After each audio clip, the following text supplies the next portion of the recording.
Hare Krishna. We are reading from Caitanya Caritamrita. We are on chapter 3, text 72.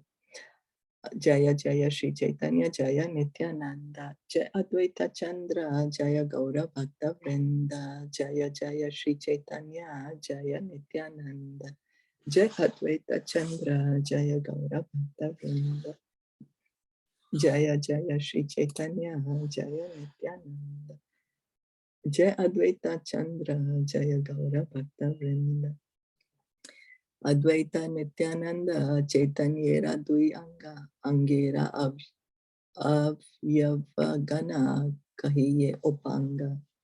Shri Advaita Prabhu and Shri Nityananda Prabhu are both plenary portions of Lord Chaitanya. Thus, they are limbs, angas of his body. The parts of these two limbs are called the Upangas. So Lord Chaitanya, Lord Nityananda Prabhu and Sri Advaita Acharya, they are expansion, they are portions of Lord Chaitanya, right? Lord Nityananda is Balaramji himself. And Advaita Acharya, he is Mahavishnu. So they're parts of Krishna. They're parts of Lord Chaitanya. That's how it's being explained. How he's come with his limbs, with his angas, like that. How Krishna has come with Ango Panga Tikshna Astra Prabhura Sahite Se Sabha Astra Haya Pasanda Dalite. Thus, the Lord is equipped with sharp weapons in the form of his parts and plenary portions. All these weapons are competent enough to crush the faithless atheist. The word pasanda is very significant here. One who compares the Supreme Personality of Godhead to the demigods is known as a pasanda. You know, imagine. It's strong words that the Shastras, what the Vedas say, that one who's comparing the Supreme Personality of Godhead to the demigods. If we are not able to understand the position of the Supreme Lord, and we are thinking that the demigods are equal to him, Pasandas try to bring the Supreme Lord down to a mundane level. Sometimes they create their own imaginary God or accept an ordinary person as God and advertise him as equal to the Supreme Personality of Godhead. They're so foolish that they present someone as the next incarnation of Lord Chaitanya or Krishna, although his activities are all contradictory to those of a genuine incarnation. And thus they fool the innocent public. One who is intelligent and who studies the characteristics of the Supreme Personality of Godhead with reference to the Vedic context cannot be bewildered by the pasandas. So why such strong words are being used, like we just heard in Bhagavatam, or that Bhagavatam and Bhagavad Gita. If somebody is saying, I know the Vedas, and then trying to, misguide the people that God does not exist. That's a very, very grave offense. Then again here, another word is pasanda, means we are trying to say that, oh, anyone is God, everyone is God. The demigods are God, everyone is God. And we shouldn't do that. Why? Because then we are misguiding the others, innocent people. How will they actually understand their relationship with the Lord? How will they get out of this material world? How will they know who they really are? How will they know the truth? And so that's the reason the Vedas, they take such a strict stance on people who misguide others about the position of the Lord.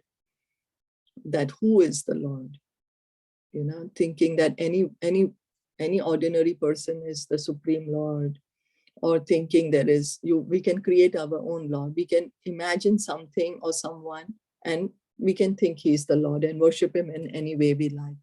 All these are incorrect things, and we should not indulge in them. And if we see someone indulging in them, we should understand what's their position. You know, So that in the Vedas are saying that. Because it's such a great offense. It's such a great offense that Krishna, who's maintaining us, who loves us the most, and then we say, no, you don't exist. He's the one who's loving, he loves the most. He loves us the most. And we say, no, I am God. And then we are telling everyone else also, oh, Krishna does not exist. But I am there. I'm your best friend. So you worship me. So that's a very grave offense. Pasandas or atheists cannot understand the pastimes of the Supreme Lord or transcendental loving service to the Lord. They think that devotional service is no better than ordinary fruitive activities karma. So what is being stated is that bhakti is not equal to ordinary karma. Outside, it might look that the person is doing the same activity. The activity might look the same, but the intention is what turns one from karma to bhakti. If we are doing for the pleasure of the Lord, it is bhakti, not karma. If I'm thinking I'm doing it for my pleasure, then that is karma. As the Bhagavad Gita 4.8 confirms, however, the Supreme Personality of Godhead and his devotees, saving the righteous and chastising the miscreants, paritranaya sadhunam vinashaya chaduskritam, always curb these nonsensical atheists. Miscreants always want to deny the Supreme Personality of Godhead and put stumbling blocks in the path of devotional service. So I'm sure many of you might have heard, oh, God does not exist. Why you're doing all these things? Why are you wasting your time? Don't you have better things to do? Time is money. The same time you engage in making money, you're going to be happier. You can enjoy more life. Or why don't you enjoy your life? You know, but that is denying the existence of the Lord. The Lord sends his bona fide representatives and appears himself to curb this nonsense. So he came as in 500 years ago, Lord Krishna came himself as Lord Chaitanya to teach us that, okay, just chant the Hare Krishna mantra wherever you are, whoever you are. And that is bhakti. So he's so kind. And then he's so kind and we say, oh, you don't exist. He's providing for us and we say, no, you don't exist.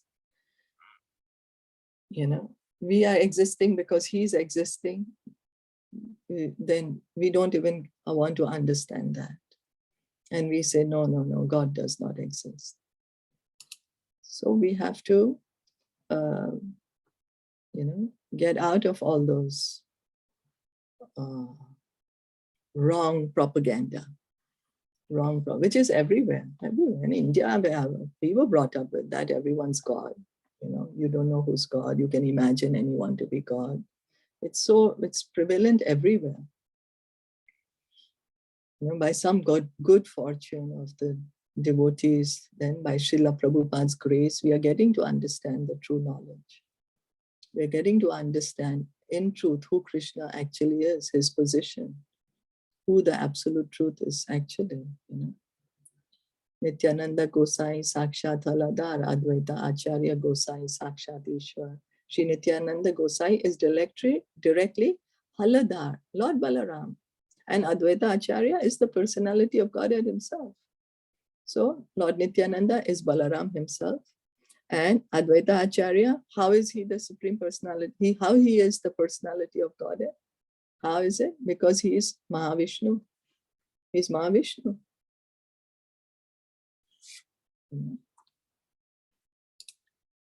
So,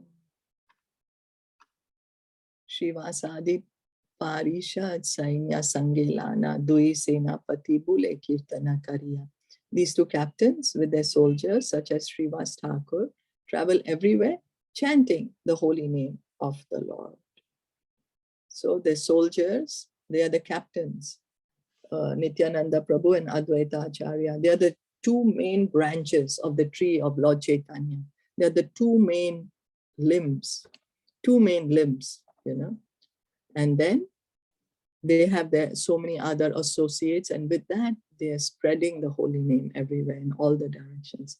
Srivas Thakur is, in the Panchatattva mantra, we say Srivas Adi Gaura Bhakta Vrinda. So that's the Srivas Thakur.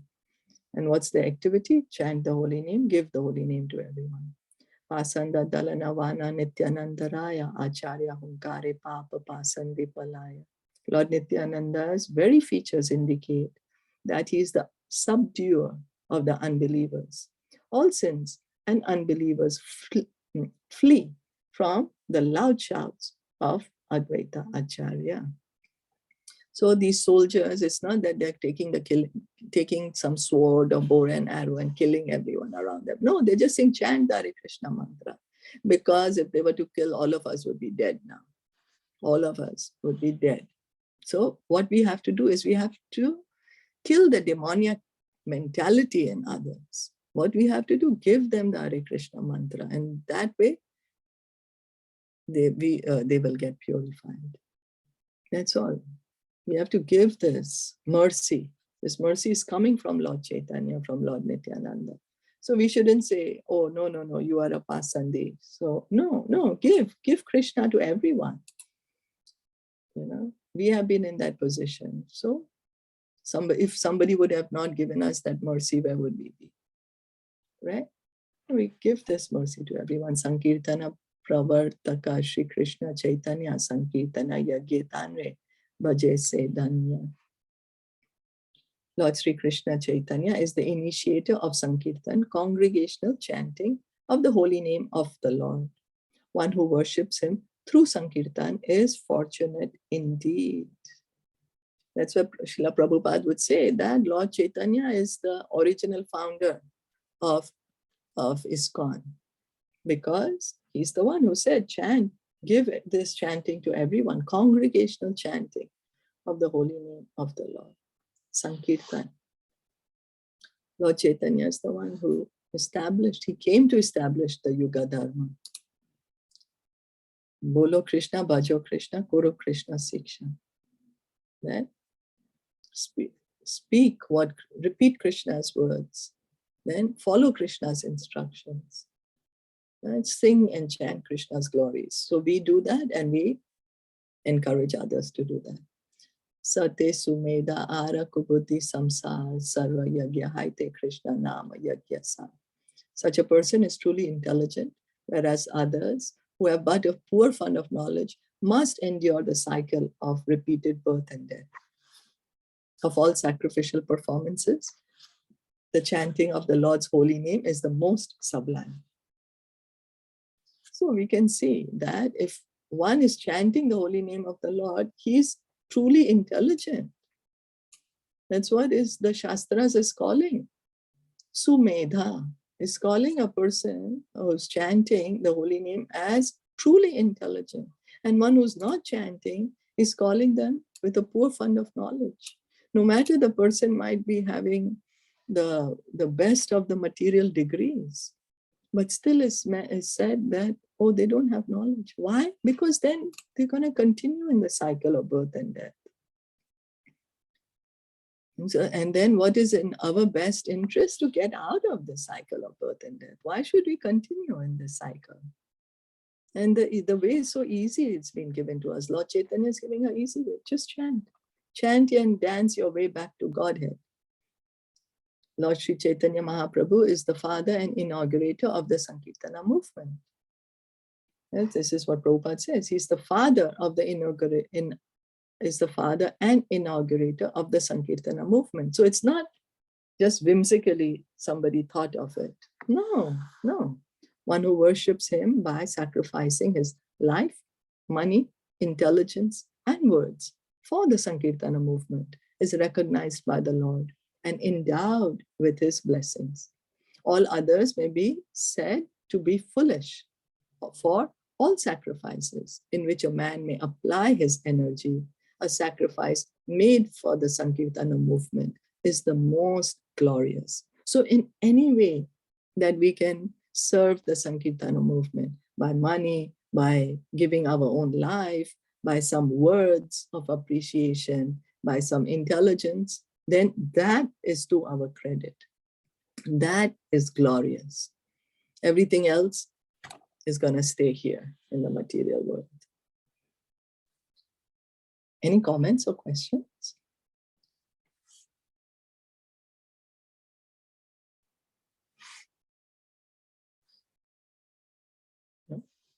So we can see how Bhagavatam, how Caitanya Caritamrita is just stressing what? Chant. Chant the holy name. That's in our best interest. Without a doubt, chant the holy name. And that's gonna give us the highest bliss that we are looking for.